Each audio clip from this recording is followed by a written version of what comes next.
Hey everyone, Gill Gross here, post-match. The first time ever on Monday Match Analysis on this YouTube channel that I am doing this live. And I'm a bit out of breath because I just ran here from where I watched the match.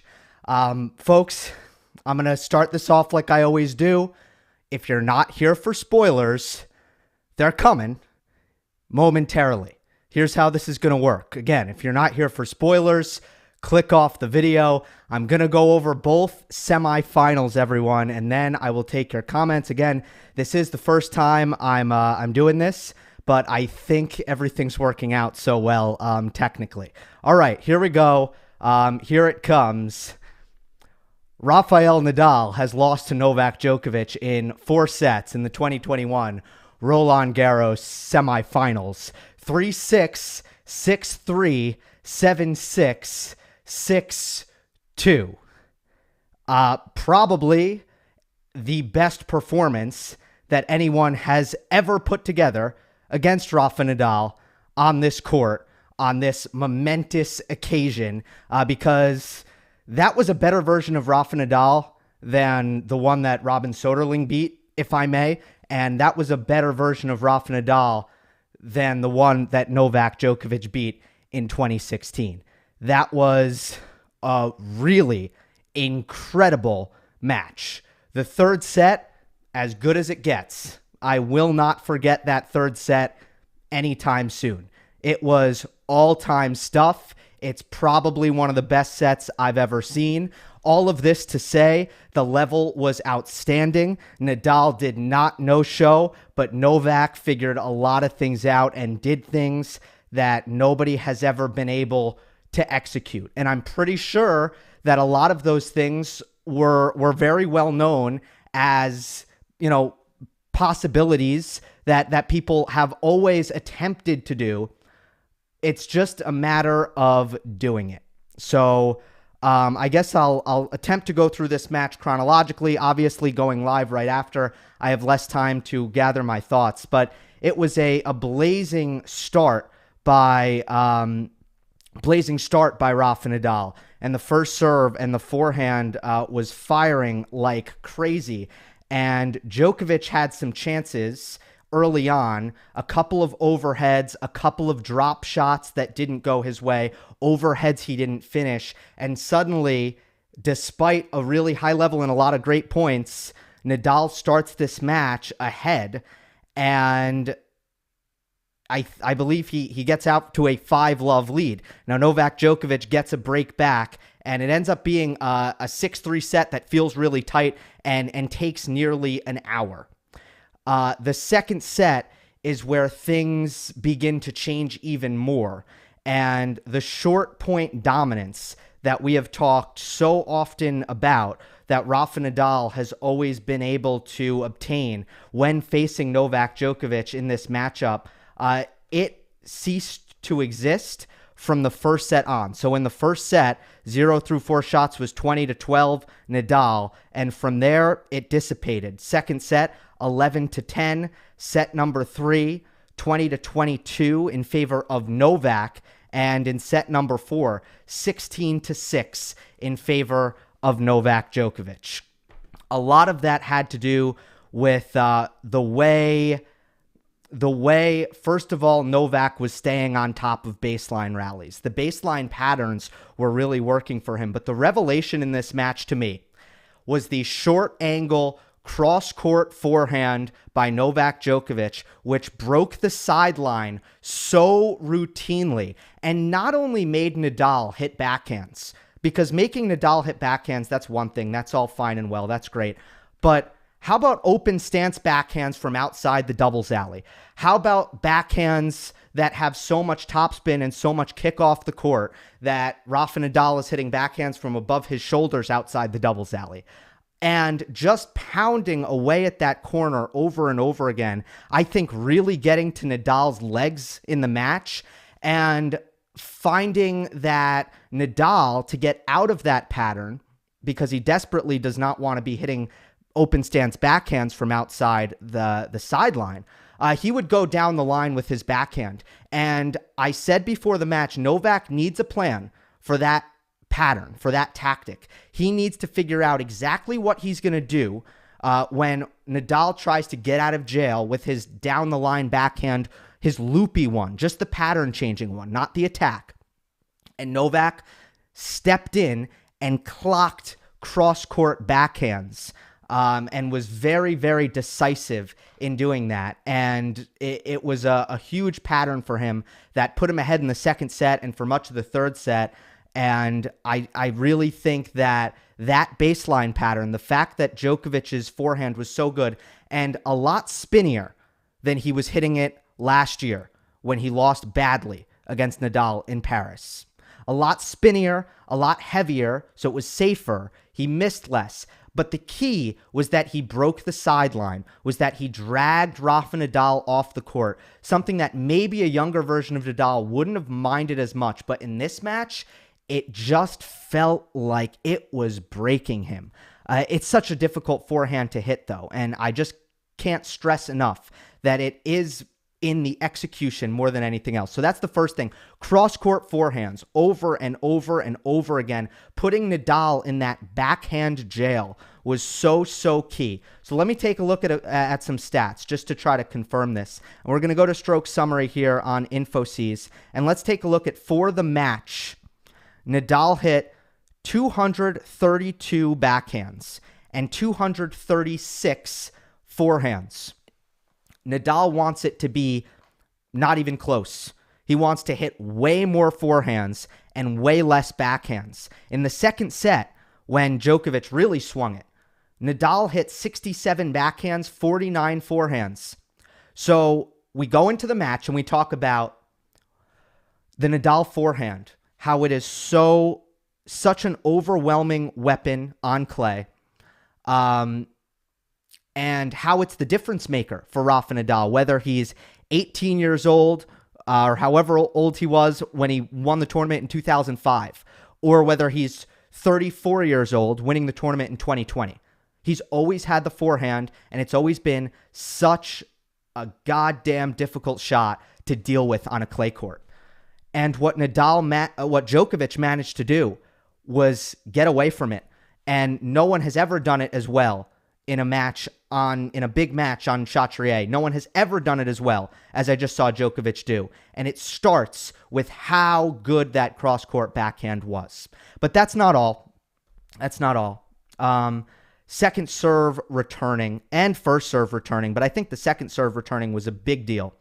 And Nadal has had second serve troubles. He had them coming in, and they persisted a little bit, but it was Novak putting an immense amount of pressure on the Nadal second serve because Rafa was having to start the points with backhands. And even on the ad side, where I think I would critique Nadal and say he needed to mix up his spots better, but on the ad side where he would hit the serve to the Djokovic backhand, Novak would go down the line. And there's a sliver of space that you can hit into that can make Nadal hit a backhand. And it's got to be pretty heavy because you're leaving the cross court open. So you got to hit it well. And it seemed like Novak hit it every single time. I will highlight a specific point, and I believe this was actually off of first serve. But if you go to the fourth set, and this is really the straw that broke the camel's back, 2-3, the break that did it for Novak, 30-40, that very same play. On 30-40, the match still in the balance, and Novak hits a first serve return right on the baseline to Nadal's backhand. Rafa, I don't think he's ever had to start so many points on his backhand.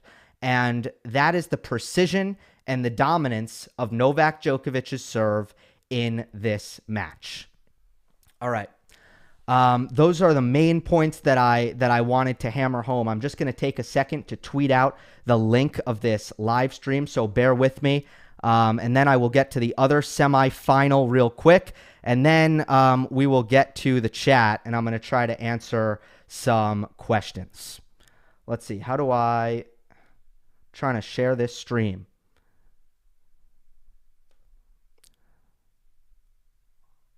As good as it gets, folks, that one. As good as it gets when it comes to a tennis match. My goodness. I'm having a lot of trouble finding the link to this. Here we go. All right, let's get to the second semifinal. Waiting for Novak Djokovic in the 2021 Roland Garros final will be Stefanos Tsitsipas, who scored a 5-set victory over Alexander Zverev in the first final of the day. As I tweet this out, you can follow me on Twitter at Gill_Gross. Let's get into this one a little bit. A big one for both, as Alexander Zverev looking for his biggest win in a major, I think. I mean, when he made the U.S. Open final, he had to beat Pablo Carreño Busta. Obviously, it was the same stage, but Tsitsipas is a much better opponent, so this was a big deal for Zverev. And then Tsitsipas was trying to equal what his main same-generation rivals have done. Daniil Medvedev has been in 2 major finals. Alexander Zverev has been in a major final. Tsitsipas was the man who was left out of the equation. This was major for him, and he comes through. Really happy for Tsitsipas, who belongs in the Roland Garros final. And when I say he belongs, I'm just talking about the level that he has been bringing to clay court tennis for this entire season. It's been an extremely high level. It has been only matched by your Djokovic's and your Nadals of the world. Do not get that twisted. He has gotten better and better every single year. He wants it so bad. He's grown a ton, and he was always going to end up in this spot at some point. It was just a matter of when, and 2021 seems like the right time for it to happen, and Tsitsipas is in the final. This is another match that felt very, very human between these guys. Because it was a nervous start for Alexander Zverev, which has been a big problem for him recently. He double faulted twice in his opening service game. That was the break for Tsitsipas, and it carried him for the rest of the first set. And then in the second set, I thought, again, it was not a great level from Alexander Zverev. He was still fighting himself and his own confidence when Tsitsipas was a little bit more opportune and cleaner in that second set than Zverev. Zverev has to be the one who's cleaner in order to have a chance. But then when Zverev had his back against the wall and started playing looser, he started getting a lot of free points on his serve. The Stefanos Tsitsipas return was pretty much the thing that was oscillating with his success and the outcomes of these matches. And it went way, way down in the third and the fourth sets, and he just wasn't making returns. Hot conditions, Zverev's got a big serve, and Tsitsipas wasn't blocking it back. He just wasn't. It's something he did against John Isner, but in general, he's very, very stubborn. He doesn't want to do it. He wasn't doing it, and in the fourth set, it was especially brutal. He made like 50% of first serves back into play. You're making it way too easy on Alexander Zverev. Meanwhile, Zverev was making about 90%. So think about how much more pressure is on Zverev. With that being said, it continued to be scratchy. And if you look at the breaks of serve in this match, many of them were gifted. A lot of important errors. Zverev's formula to victory when he was having success was get more returns into play, execute superior patience, rally tolerance, target Stefanos Tsitsipas's backhand.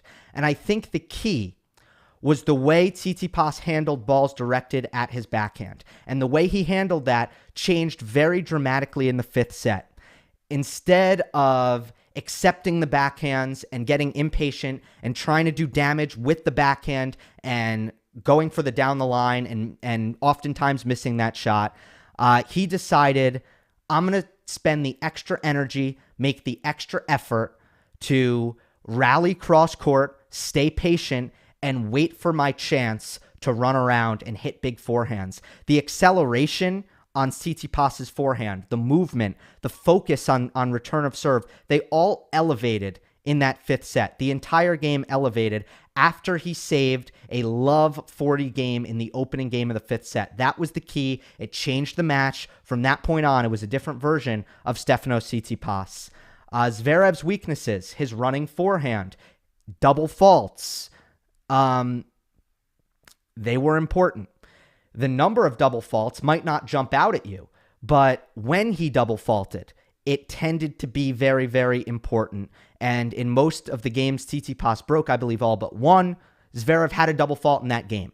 So it's more than 1 point It's an emotional thing for both Zverev and Tsitsipas, a lift for the Greek, a downer for the German, and it actually affects play a lot. And also, I think Tsitsipas did a good job targeting Zverev and on both the serve, going out wide to the forehand, and staying away from the backhand in the big moments, and also using that angled forehand to stretch Zverev out on the forehand, make him defend that side, and that's where he can where you can force errors, which I think Tsitsipas did a lot. His winner count was pretty low for the entire match, but I thought that was pretty deceiving. I think he was forcing a lot of errors with Zverev, maybe very deep in the court in very compromised positions and missing the court, and it's not a winner, but it kind of is. So I thought it was a decent performance by Tsitsipas with expected bumps in the road, trying to close out in a position that you've never been in, 2-0, trying to make your first major final in the fifth set, clutch play. Let me highlight the game in the fifth set where he came back real quick. It was love 40, and then he hits a service winner at love 40, a serve plus a backhand cross court. Zverev nets an open stance backhand.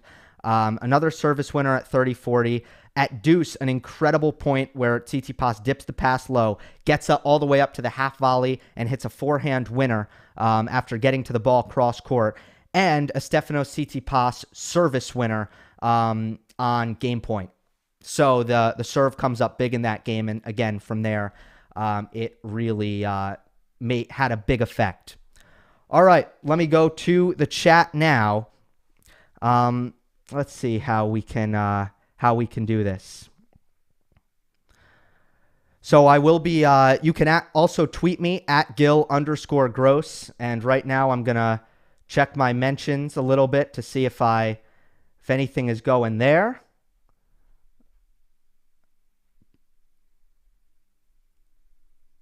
Okay. The question is, this one's from Lucas. Were these due to physical fatigue? It doesn't seem reasonable to me. Today I felt Nadal simply didn't have the physical conditioning, unlike Nole. All right, let's talk about that. Did Nadal get tired? Was he tired? Was that a factor? What I would say to this, I would be pretty adamant in saying the way Nadal was pushed into the corners repeatedly, I would never expect a 35-year-old, or let's just keep this to Nadal. Forget his age. The current version of Nadal. I would never expect him not to get tired with how much running Novak made him do. It comes down to that repeated punishment of his backhand corner with Djokovic's forehand, which he hit with better racket speed, better RPM, better location, short angle, short in the court, sideline breaking forehands. The best I've ever seen him execute that. And you better believe that when Nadal is not dictating the points and he's doing the running instead, well, he's gonna lose some freshness. I don't know that he was completely spent there in the fourth set, but I felt like the winner of the third set was going to win the match. I don't know that Novak would have had enough to reach the finish line had he have lost that third set. I definitely don't know that. So I feel like the third set was very, very much the key. That tie break and the entire set was stunning. Adjustments both ways that were really excellent from both. But that ultimately was probably going to be the turning point given how physical the opening three sets were. These guys are not likely to play Australian Open 2012 ever again. That is likely behind them. We probably won't see that again. So then the third set, with that in mind, the third set becomes very, very important. So let's go over that a little bit more. I don't know if I glossed over that at all.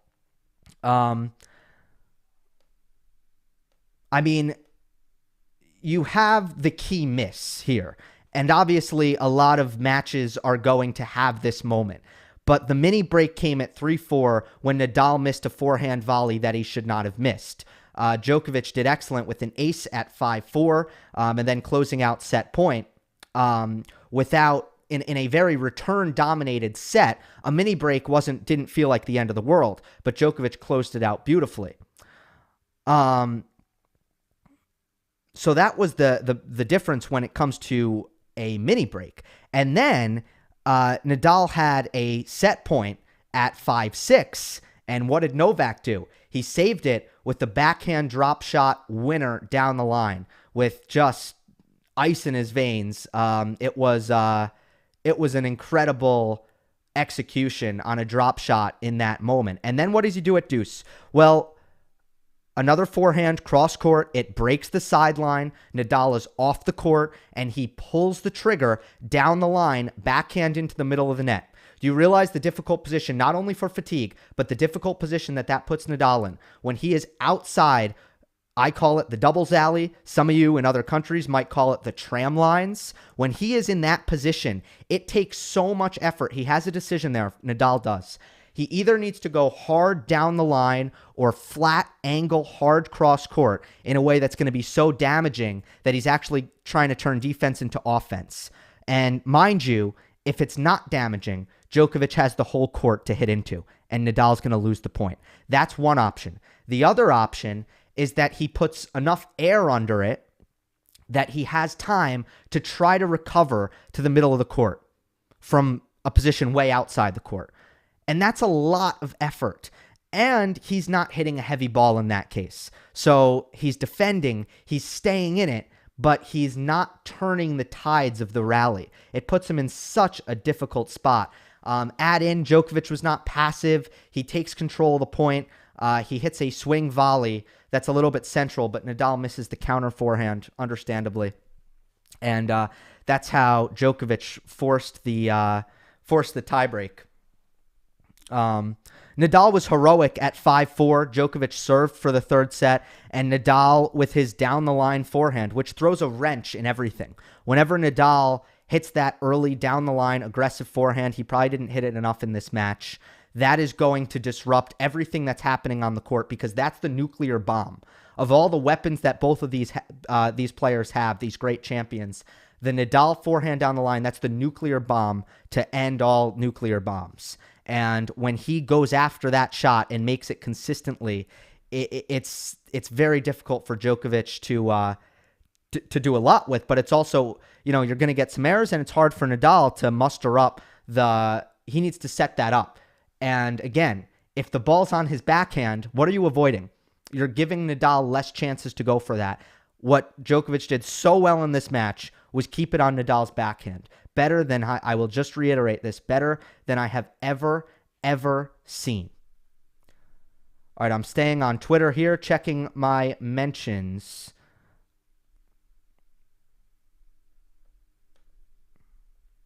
Never mind, let me go to YouTube. I wish that some comments stayed at the top. Do I have Super Chat on? I'm not sure, because those should go to the top. Again, looking for questions. What happened to Nadal's serve? He was around 50% and couldn't hold to save his life. That one is from Jack. So, I'm trying to think here. I'm not surprised that both of these players neutralized each other's serves at a very high rate. I think this is what you're going to get on Chatrier. This is a match that became a nighttime match on a clay court that's very large. So I think Nadal did the same thing, and I'll pull up the stats here. But was Nadal's first serve neutralized? A little bit. He won 59% of points on his first serve.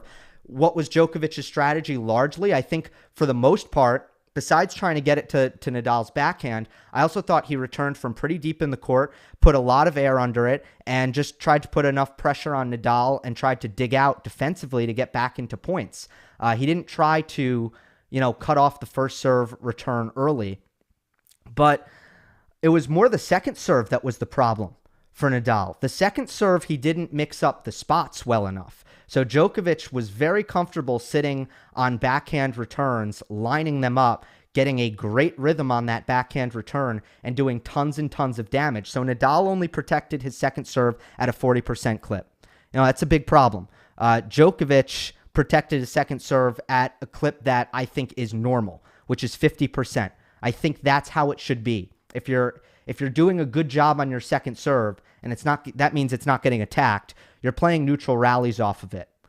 I also think that Nadal probably could have done more on the second serve return. I think he could have moved up his court position and been a little bit more aggressive. There were a couple times where he did try to get aggressive, but I felt he was almost at 70% or 60% or 110%. There were 2 times he missed forehand second serve returns inside out, basically going for the line, and he missed wide. And I just felt like he didn't get that balance between aggression and, making the ball, not going for broke on the second serve return. I felt that it was very 0 or 100 for Nadal on that. While Djokovic was attacking that second serve return, Nadal was just starting the point. He was. And that's why you see it was 50%, because it was just starting the point. He was hitting heavy forehands, pretty central, and Novak had no problems really just, playing off of Nadal's second serve returns. There was even some +1 play that Novak was able to get. And I think in the past in this matchup, I think Nadal has been able to play forehand +1 tennis off of his second serve. It didn't happen in this match at all. He was hitting backhands off of his second serve on the next ball. He just wasn't hitting forehands. What did you think of Nadal's mental game? It felt like a bit of desperation from set 3. That one's from Ash. Man, I thought the level was so high. It's hard for me to get on the mental game. The missed forehand is one he wants back. There's no doubt about that in the tiebreak. That's one he wants back. But he made so many shots under pressure that, think about it. He broke to stay in the third set with Novak serving at 5-4. So I would have trouble critiquing Nadal from a mental standpoint. I felt like this was about not hitting the second serve well enough. The second serve getting attacked by Novak brilliantly and just being dominated on that shot. And then on the other side of the coin, Nadal kind of taking a pass, not returning the favor, not hitting dominant second serve returns, which I don't think Novak's second serve was great. I'll say it. I don't think it was great. I don't think it was the best part of his game. I thought he was hitting regulation second serves. It was Nadal passing up the opportunity at really attacking it and just kind of starting the point with it a little bit. But in the fourth set, fatigue can become part of it. It can be disguised as, I don't know, mental issues. But when your legs are tired, which I think if Novak lost the third set, he would have had the same problem. And I just think Nadal was doing too much running. He wasn't dictating. Someone said if Steph shows nerves in the final like he did in the semifinal, he has no chance. I couldn't argue with that. I think it would be very difficult for me to argue with that. With that being said, we saw in this match the way tennis can be so funny, where it can be so much easier to play from behind with your back against the wall versus playing with a lead when suddenly you're supposed to win. So you saw Tsitsipas had, in his own words, mental collapses. He literally said that. And, he's always very honest whenever that happens. He didn't have those in the beginning of the match when, he didn't get nervous in the middle of the match. He got nervous when he was up 2-0 and he was supposed to win the match. When did Zverev get nervous? When he blew the lead at the start of the fifth set, when things were on even terms. So Nadal should come into the final as an underdog against Novak, who's already won this thing, who's been in major finals upon major finals upon major finals. And he should have a better mental performance than he did in the semifinals. When this generation of players, when you have these players playing each other, it's very human. We've seen these matches before, especially with Zverev, because his game is very difficult to penetrate. So he's excellent at almost making the game ugly because his defense is so good. It's so hard to attack him. Between that and his own ability to generate his own offense. So what I'm basically saying is sometimes the deal with Alexander Zverev is this. It's very hard to do anything to him, and it's hard for him to do anything to you. So you end up in a very stalemate-like version of tennis that can sometimes be laden with unforced errors instead of winners. And I don't know how else to put it. So I think he brings nervousness out of his opponents as well in a way. But I would expect Tsitsipas to feel like an underdog, or not. Maybe not. Maybe he's completely overwhelmed by the moment. It's his first major final. He's never been there. Maybe he completely folds mentally. That's a possibility for him, and it's not a possibility for Novak. You know Novak is going to be able to handle any moment. So that's something to keep in mind going into this final. I will add this. For the most part, during the clay court season, and, I still need to think. I'm not giving any predictions. If anyone asks me for a final prediction, that'll be a separate video. I'm not going to do that now, and I got to think about it and dig in a little bit to some stuff. But Tsitsipas and Djokovic, throughout the clay court season, has played a level that, to me, is fundamentally pretty equal, pretty level. They have been, to me, the 1B for the entirety of this clay court season. Excuse me. Yeah, the 1Bs. That's what I meant to say. Meaning they have been the two players who I'm sure, Rafa or anyone observing would have circled as the two players who could possibly take out Rafa Nadal.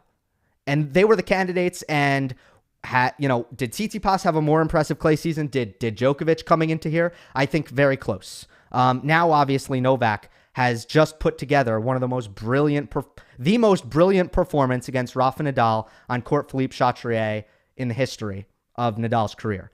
And again, I will once again reiterate that I think the Soderling win was not to this level, and I think Djokovic's win in 2016 was not to this level. This was the best anyone has ever done it. And if you weren't with me at the beginning of the video, because I see I've added some viewers here. If you were not with me at the beginning, to me the key to the match was that Djokovic avoided the ultimate weapon better than anyone else has ever avoided it, which is the Nadal forehand. And he made Nadal hit more backhands than I've never seen anyone pin Nadal in the backhand corner so effectively. I've never seen it done.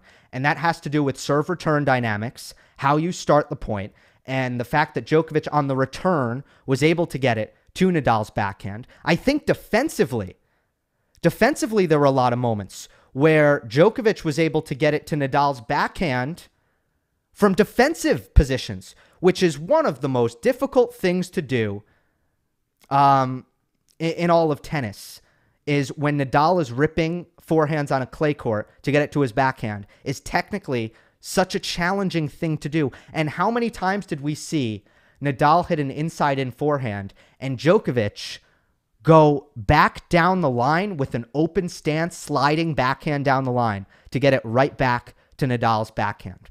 So serve return dynamics, defense from Djokovic, and lastly, the forehand cross court from Novak Djokovic, which was just not in his game last year. It wasn't. Novak's forehand last year, in order to be damaging, in order to be penetrating, he had to flatten it out. He had to take extra risk, and that's what we saw in the 2020 final. We saw him hit it very straight.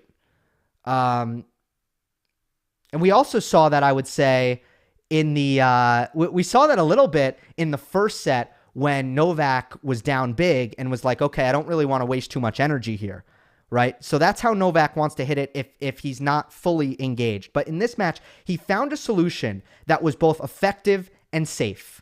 And that is heavy, high, and this takes a lot of racket acceleration and a lot of precisions, but extreme short angle forehands cross court, heavy topspin to pull Nadal outside the doubles alley to break the sideline with that forehand and put Nadal, who's just not as fast as he once would, put Nadal in a really difficult position hitting open stance backhands. Nole got up on the RPMs, says Herman. Yes, he did. Absolutely.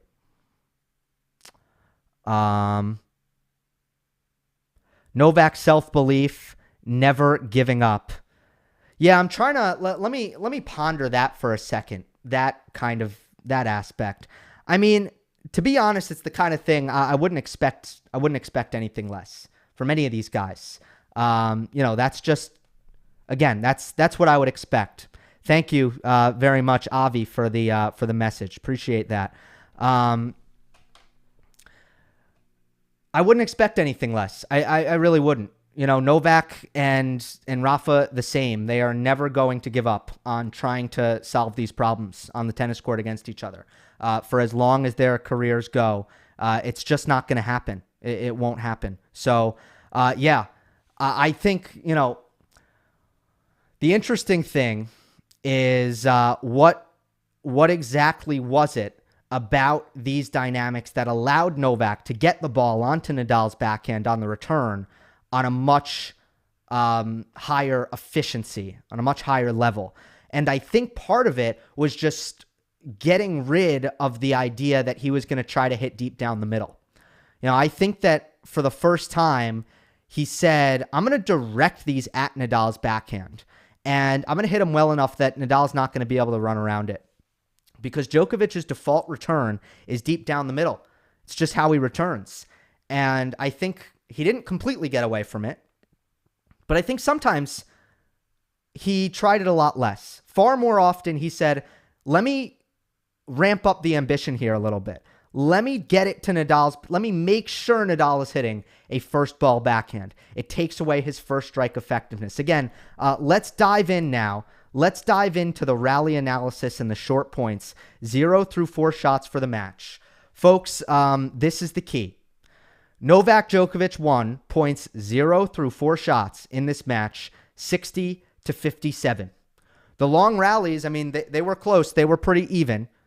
5 through 8 shots, Novak won 53-39. 9+ shots, nothing between them. Novak 29, Nadal 28. A lot of it was skewed by the most dominant set of that match. It was the fourth set when Djokovic really ran away at the end of that match and went on a big run of points. But let's focus on that 0 through 4 points. The context of this, everyone, is how thoroughly dominated Djokovic has been in that very category for the last 2 times they've met.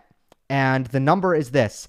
In last year's French Open final, Nadal won 0 through 4 shots, 53-25. In the Rome final, just a couple of weeks ago, Nadal won it 50-36. And I think the second serve played a big role in that. The fact that Djokovic's second serve returning was so much better than Nadal's second serve returning. But even on the first serve, I think that Djokovic was just getting to Nadal's backhand way more. And it was the same thing in the rallies. Excellent commitment to that game plan by Novak. And that was really what swung it more than anything.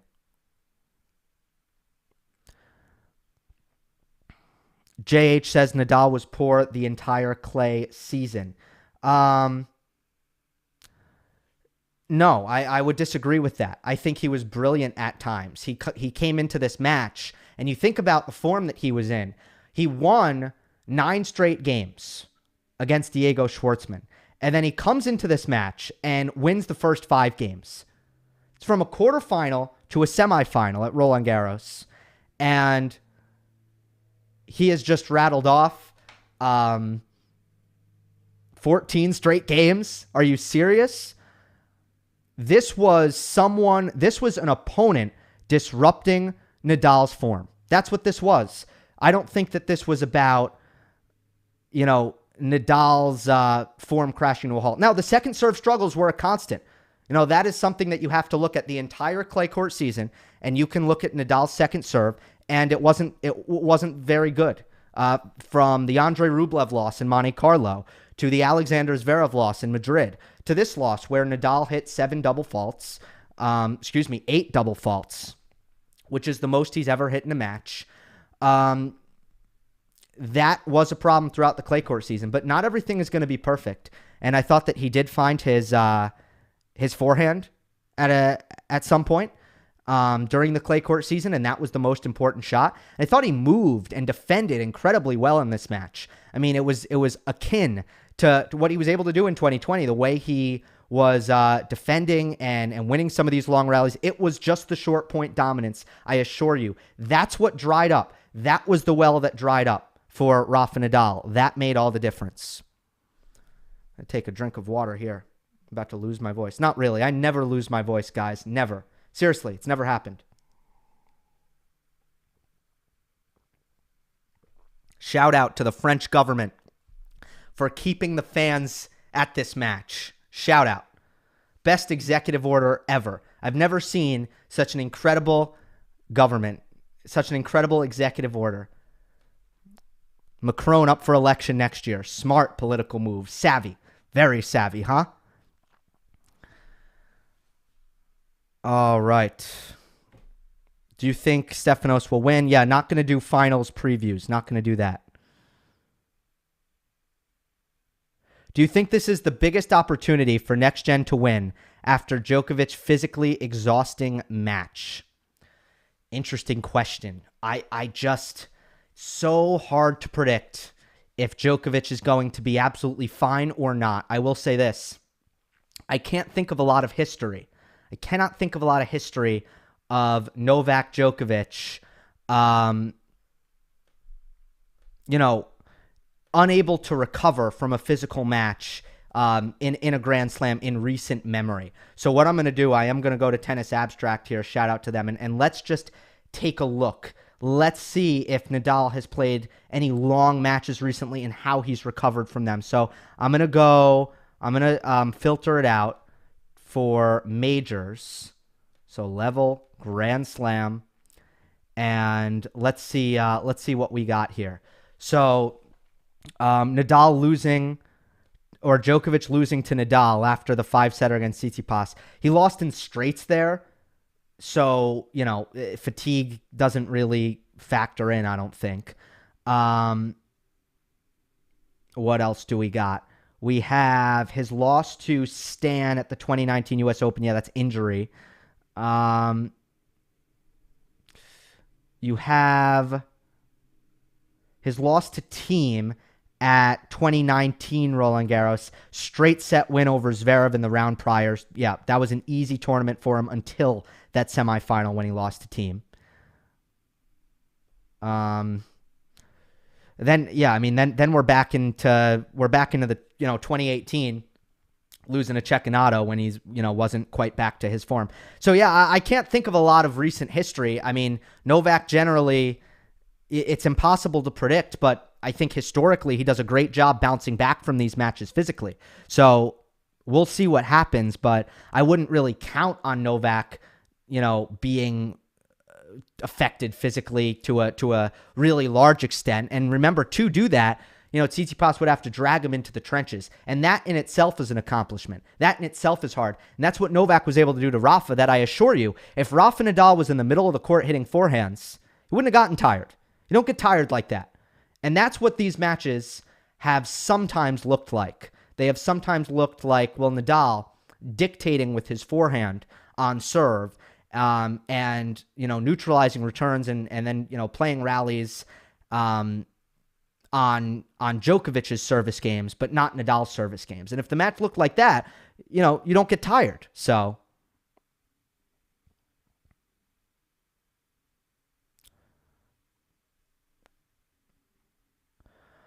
are Zverevs and Tsitsipas's of the world going to watch this match and take notes for future matches for Nadal at RG? Is this the beginning of the end for the King? That one from Nixon21. Thank you for the question. I really don't think so, guys. I don't think that there is a lot here that was revolutionary when it comes to the result of the tactics, because I think there would have been a lot of people that you could have talked to, and they would have said, well, you got to stay away from Nadal's forehand on the return. You can't let him get a comfortable first forehand. Everyone knows that. It's not a secret. It's just about executing it. It's about managing to do it. That right there is the difficult part. It takes impeccable returning And let's not forget who we're talking about. We're talking about one of the great returners, if not the greatest returner of all time. I think on a clay court, Nadal is just as good as him, and both these players really, really struggled to just hold serve against each other because the returning was at an incredible level throughout this match, period. Guga. Yes, Guga. The returning at an incredible level. Zverev, I'll tell you why it would be difficult for Zverev to execute this, because of his court positioning. It would be very hard for Zverev to get it to Nadal's backhand, returning from the back fence like he does. Very difficult. Djokovic takes just enough time away and hits linear enough backhands to get it done. Tsitsipas just doesn't have a good enough return. He just doesn't. So there would be a lot of +1 play if that was the case. Now, when it comes to the baseline patterns, I would say this is, again, it would be something that a lot of people have tried to do. I just think it's so difficult to execute. I think Dominic Thiem has done this to Nadal before. He's put him in backhand jail. He's just, repeatedly hit behind him and try to just make him hit open stance backhand after open stance backhand. And really stick him in that corner, make something happen from there, attack the short balls occasionally, and then go inside out. Again, Nadal is tremendous at changing that pattern with his own down the line backhand. It wasn't a great backhand day for Nadal. It could have been better. There's no doubt about it. But the key was that when Nadal went down the line with his backhand, Djokovic did such a good job of taking it on the rise, meeting the ball early, hitting it very clean, very hard, oftentimes cross court, to not let Nadal, that's the open court. When you go down the line, you open up the cross court for your opponent.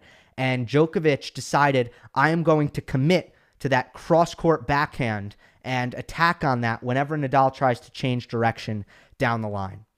There could have been maybe a little bit more backhand slice down the line for Nadal. That was one he didn't use. He tried to use mostly the high, heavy loop with a lot of margin over the net, and that was the one that I felt that Djokovic was really stepping into, taking on the rise, and punishing Nadal for. So that's maybe one to think about. Same level as in the year 2011. It felt like that, didn't it? It was a different kind of match. A little bit different, but it felt like that. I can't argue with you. It was by far the best match out of these two since the 2018 Wimbledon semifinal. Where, by the way, I felt that was the match that Nadal really unlocked his forehand down the line in the baseline rallies. I do think that he needed to go to that a little bit more as an emergency, because Novak was just too good for Nadal to be hitting cross-court forehands. He was just too good with his backhand. And I think that this is a common theme, but for some reason it's difficult for Nadal to sell himself out to that shot and hit it right away. He did it Wimbledon 2018, and he would have won that match if he didn't get dominated in the serve-return dynamic. But in this match, I think he had a chance to hit that shot more. Didn't go for it enough. Those are my two main critiques, guys, of Nadal. I told you what I thought Djokovic did so well and so impressively executed. But my two main critiques for Nadal is this. I did not think we saw enough forehands down the line, because I thought when he hit it, it was very effective. That's the first part. The second part is I don't think he attacked the Novak Djokovic second serve with enough vigor. I think he was too safe on that shot. And let's look at average second serve speed for Novak Djokovic. It was 82 miles per hour. It's really slow, folks, really slow. Nadal was up at 90, and you saw what Djokovic did to Nadal's second serve. Brilliance, absolute brilliance, the way he returned it. Nadal didn't mix direction enough, but Djokovic with the backhand return, silky, silky smooth. So darn good. All right, here's a question in my DMs from someone whose name is the clown emoji. Why was Nadal unable? Oh, look at this. It was, why was Nadal unable to go consistently with his forehand down the line? Was it just a confidence thing? So I think it is for the most part.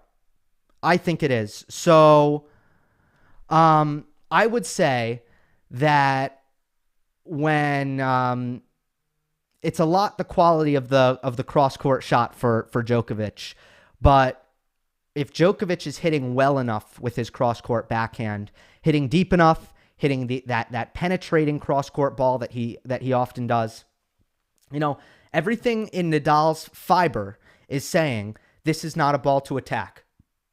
I can't attack this ball, so I need to go back cross-court and wait for a ball to attack. I guess the adjustment that maybe Nadal could make is to sometimes go down the line with the forehand before it's time to attack. Just pattern change there, maybe. Who knows if that would have been effective or not? Because now you're getting, back to Novak's forehand, which he hit so well in this match. But maybe that's it. Maybe the problem for Nadal. And remember when I throw these tactics out here, and I said the same thing for Djokovic. You can throw these tactics out. It doesn't mean they're going to work. It just means it's something that you haven't, that was not being implemented on the court. When Nadal hits his forehand down the line, it means that he has decided that the incoming ball is weak enough that he has the confidence to hit that shot.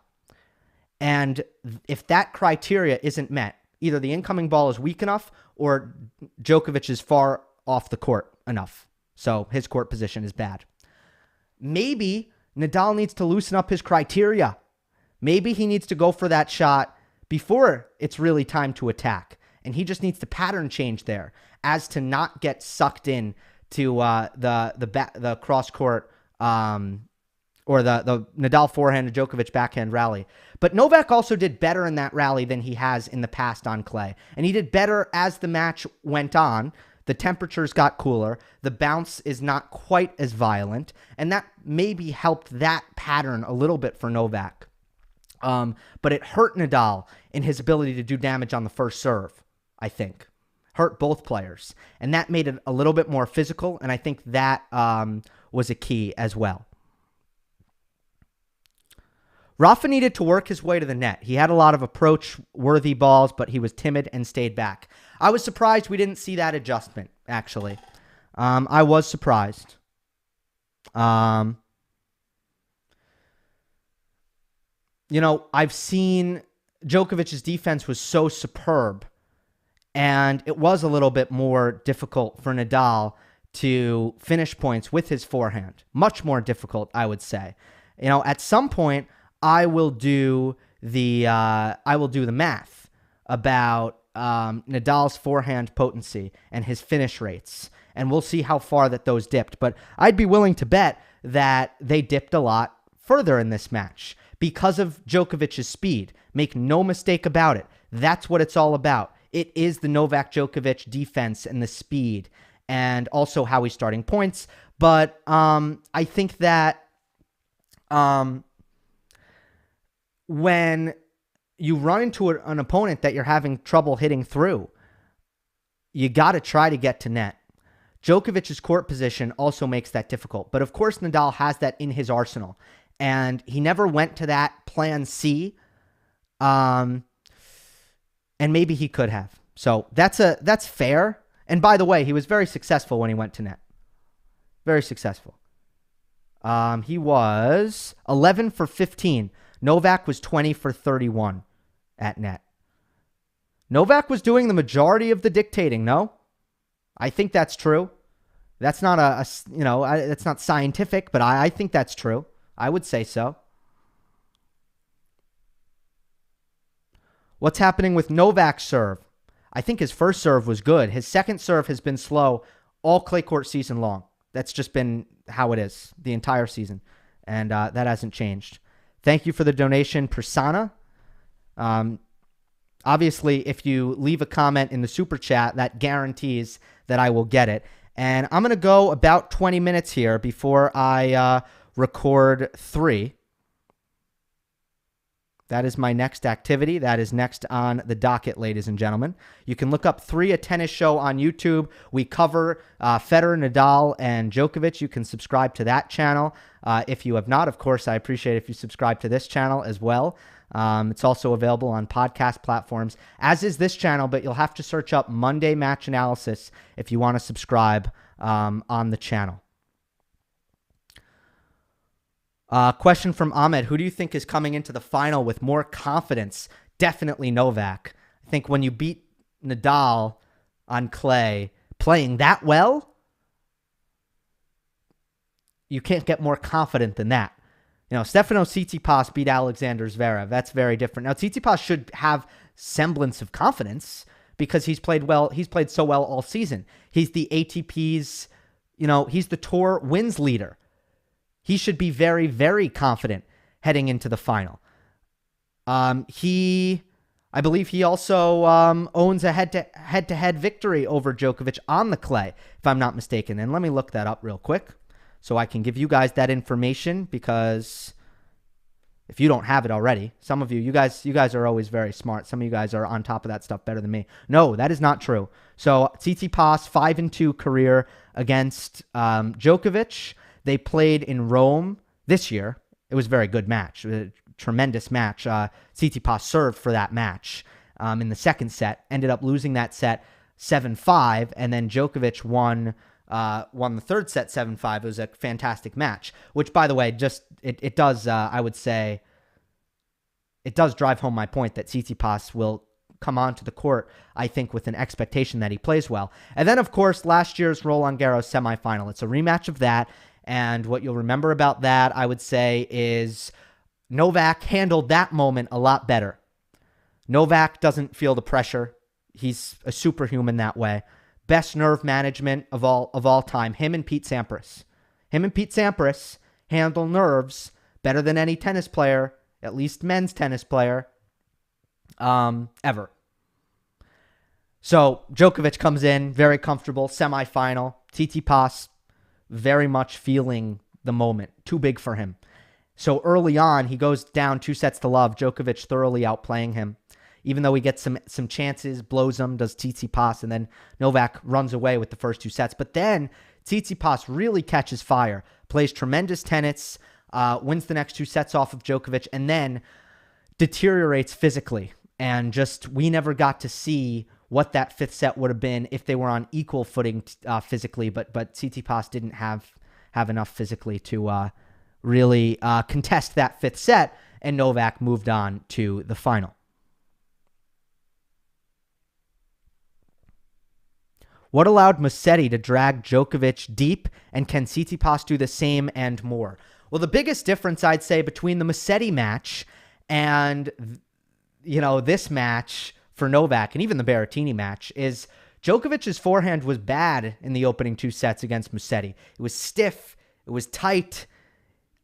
He was not hitting it. He was not doing any damage with it because he just wasn't opening up the shoulders and hitting that shot well. And that really allowed Musetti into the points. And then it was the backhand variety that Musetti had on that cross-court rally that really disrupted Djokovic, and the edge that he likes to get against all righties is his superior cross-court backhand trading. But Musetti had so many different tools on the backhand, from slice to angle to flat. So much there that it disrupted Novak's rhythm. Tsitsipas doesn't have that same thing on his backhand, if you want me to extrapolate on that question. Musetti, as young as he is much more of a rhythm disruptor on the backhand-to-backhand rally. Tsitsipas will be well-served to try his best to mix in some slice, to mix his speeds a little bit on the backhand. But all in all, he can't do that like Musetti did. His slice just isn't great. He doesn't flatten out his backhand well. It's generally heavy topspin, unless he's going down the line. And what Tsitsipas needs to do on his backhand is just stay stable, stay solid, pattern change down the line so he doesn't get caught into the backhand to backhand consistently. But ultimately, he needs to be what he was against Zverev in the opening 2 sets and the 5th set, which is patient.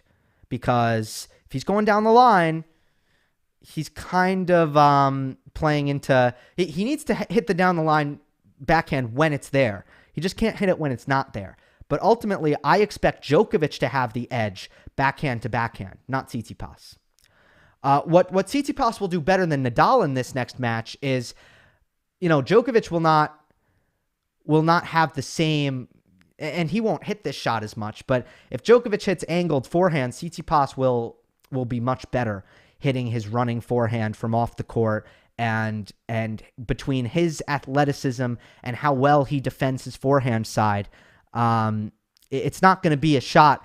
It'll be a shot that Novak will use because it's always a good idea to break the sideline and to hit a great angle. It's just not going to be, I don't think it's going to be built in to Novak's game plan like it was built into his game plan against Nadal here.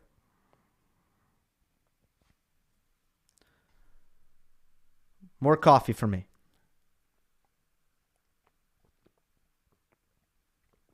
All right, folks, I'm going to go 10 more minutes. So make sure you get your questions in.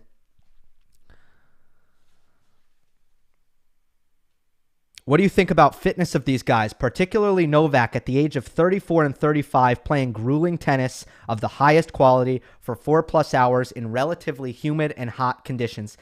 You just got to give it up. I hope I've said this enough. I hope I haven't gotten... I hope this hasn't been lost. This was such a good match. This was so good. My goodness.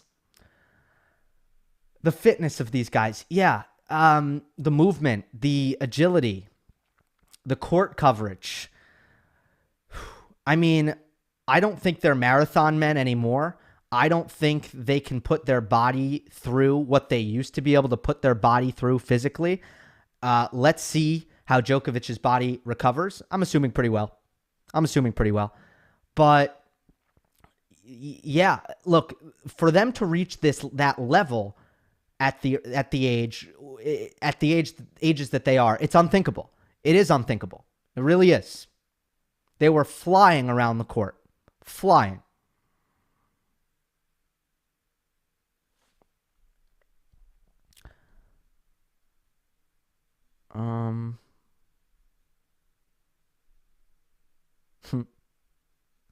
Seems Novak's shot tolerance increased significantly since last year's French Open. What's your take on that? Here's my take on that. I don't think the reason is physical. I don't think it's cardio. I think that Djokovic's confidence in finishing points, in forcing errors, I think that's what increased. Because I felt like instead of beating Nadal, instead of trying to beat Nadal for pace, he knew that all he had to do was drag Nadal off the court, and he could find offense just like that. From doing that, he could find his offense. So what that allowed him to do was do what Nadal has been doing for years. Nadal has found a way to play high margin offense that doesn't miss very often on this surface, and that's because it's heavy topspin with lots of net clearance high over the net, but it's angular, so it keeps the opponent on the run. And even if it goes to a big target, it might not be anywhere near the line. It might not be near the sideline, but because of the angle of the shot, how short it lands in the court, it actually breaks the sideline after it bounces. So it's this damaging shot with net clearance, not near the sideline. To do that, you need to hit heavy RPM, lots of racket speed, and that has been missing from Novak's game. And I saw hints of that in Rome. Second set, Rome, I think we saw some of this from Novak. I do. But that's only one set. He had to do it for 3 sets in this match. Different task, different animal.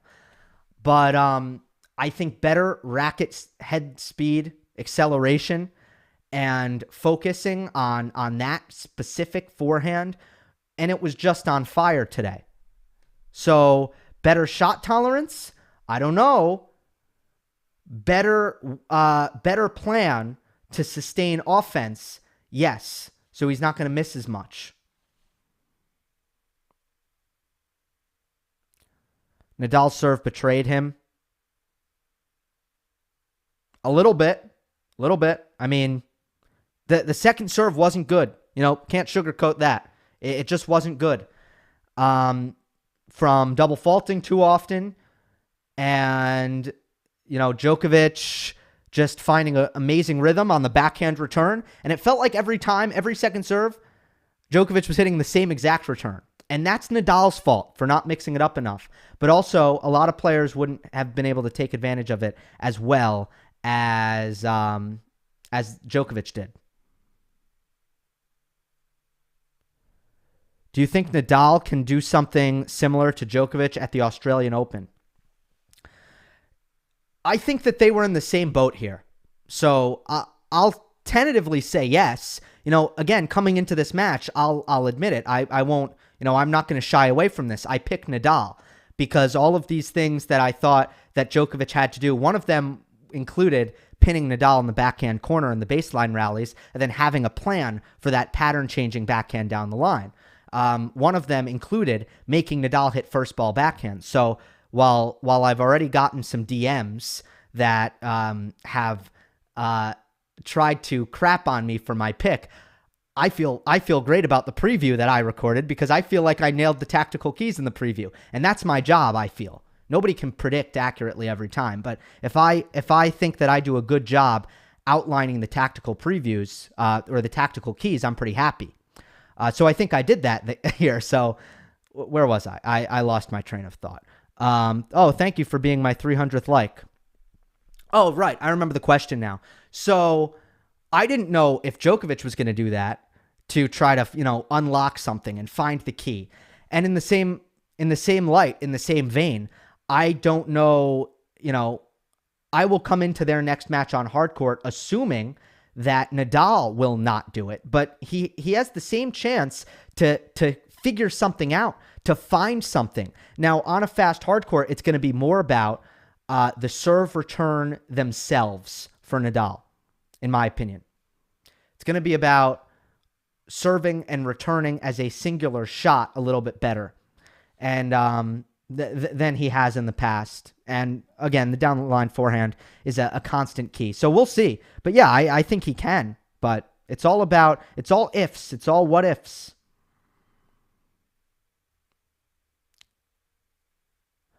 Pros and cons on Steph's serve. He's got a great kick serve out wide, but he's got to make sure not to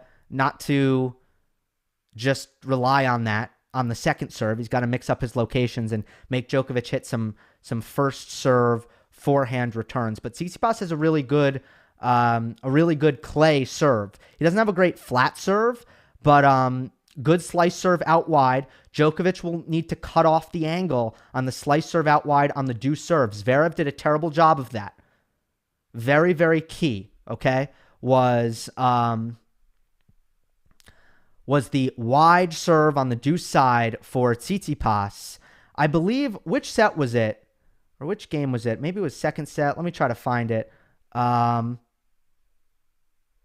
here, I'll go to my Twitter feed because I know I tweeted about it, where basically Tsitsipas hit 4 wide serves on the deuce side and got 4 free points. It was the first set there. 4 free points on that same serve. So Djokovic needs to be ready for that one, no doubt about it. All right, we got a super chat. Thank you, JA. Why do so few players have an effective slice backhand that they can trade with consistently? And do you think Rafa should have sliced more? Good question. Thank you for the donation as well. I do. Although he hit some really poor slices. That's what I'll say about that. What I do there is I rack my brain. I think about when he did it, how did it work? And when Nadal hits a floating slice down the line, now Djokovic is not hitting the backhand. He's hitting the forehand, either inside out or inside in from the backhand side. And by the way, he would never slice cross court, Nadal. And let me just be clear on that, because the racket head acceleration that Djokovic possesses on the forehand side is far superior to what he can do on the backhand. Therefore, the backhand slice for Nadal would only be effective if he got it to the Djokovic backhand. And a couple times he floated it. It was not good, and Djokovic took advantage. But in general, I felt that Djokovic was handling the loopy down-the-line backhand that Nadal hits to change the pattern. When Nadal hits that shot, he's asking for a forehand. But he's asking for an attackable forehand. And that's what Djokovic wouldn't give him. Djokovic would hit that sharp, on the rise, very hard and heavy cross court, and Nadal would not get the forehand that he's looking for. If Nadal could hit a very good slice down the line, and instead of trying to break Djokovic's contact point above the strike zone, over the shoulders, if he tried to break the contact point below... Are we back? Are we back? Are we back? Are we back? I know that the stream lost connection there, but I do believe that I am back. At least I hope I am. Okay, last question I will take from V1 to F1 Demon. Oh, actually, there's another super chat. So, okay, well, it's not a question. Hold on. Let me just make sure that I'm connected here. I believe I am. Okay. Given what Novak has said about the next gen in his news conferences, do you think this will motivate either player to prove something to the world? Well, I'm trying to think.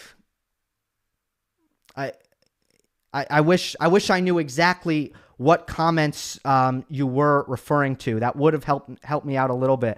But you know, I think that he has been not shy about describing that, you know, we are the challenge, and that the next gen, what they have not been able to accomplish is beat us at a big match in a slam and then go on to win the slam. That's what has not occurred yet. It has not happened. And I think here's what I'll say about Tsitsipas to answer your question. He wants that. He wants that very, very badly. And he hasn't shied away from that like some other players have. Some other players have kind of been like, well, they're great. And they haven't been bold about saying, that makes me angry. It's time for them to lose. It's time to beat these guys.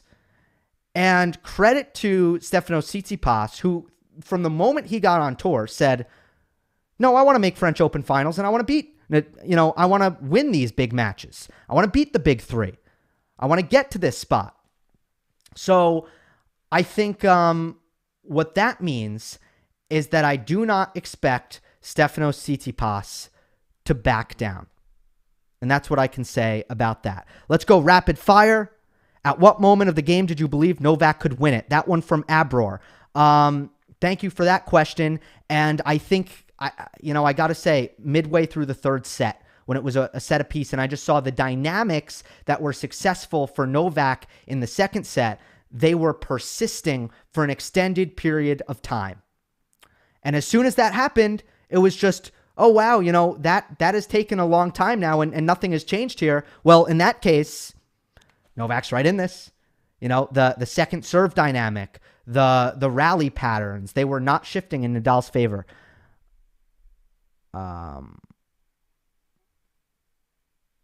He said,